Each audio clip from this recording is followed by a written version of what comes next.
Hey everybody, welcome to Active Self-Protection Extra here at C2 and the 338 Club with my friend Terry Johnson, the Grand High Poobah of Firearms Legal Protection.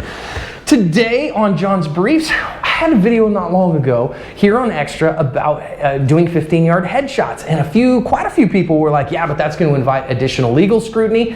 So let's talk to the attorney about whether it matters if you shoot somebody in the center mass or the head. Now more than ever, you need trusted coverage to help you win the fight after the fight. The company I trust and recommend is Firearms Legal Protection. They offer discounts on all their plans at the link in the description. I recommend the premium plan. All right, so Terry, several people have said, well, wait a minute, if you shoot somebody in the head versus shooting them center mass, then you're going to get prosecuted, as opposed to if you shoot them center mass, they're not.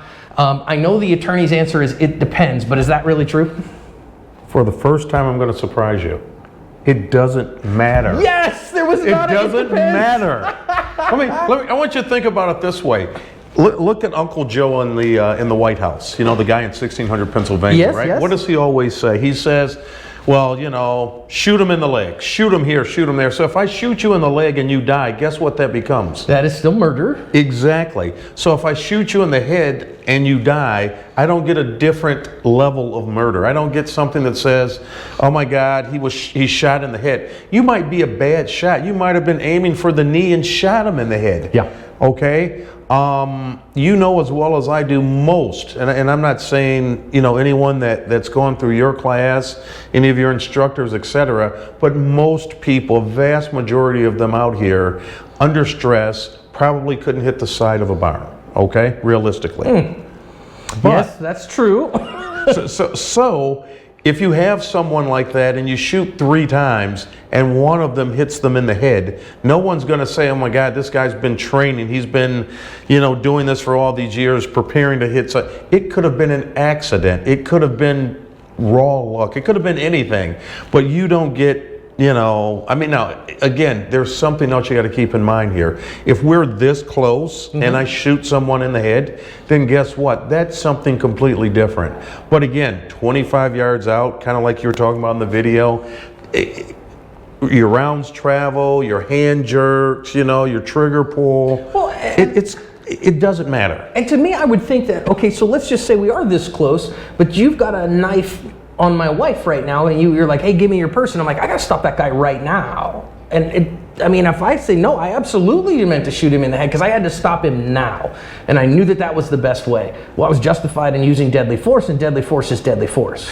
Yeah, but here's the thing. I've never seen anyone ask somebody, why did you shoot him in the head? Okay. Now, and this is a guy who has defended, thousands of people. I've never seen anybody say, why did you shoot him in the head? Okay. Now why did you shoot him? Why did you shoot him?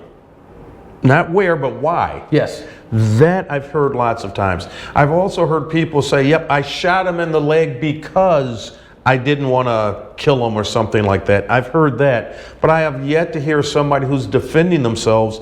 Listen, if someone's got your wife and they've got a knife to them and you shoot this guy in the head, you think somebody's going to say, use the Joe Biden defense. Well, you should have shot him in the leg, John. No, they're going to hand you the keys to the city. Yeah, and this is some of the fallacies we have to stop falling into because, again, a majority of the people watching this couldn't hit the side of a barn. Right. So your skill set needs to be high.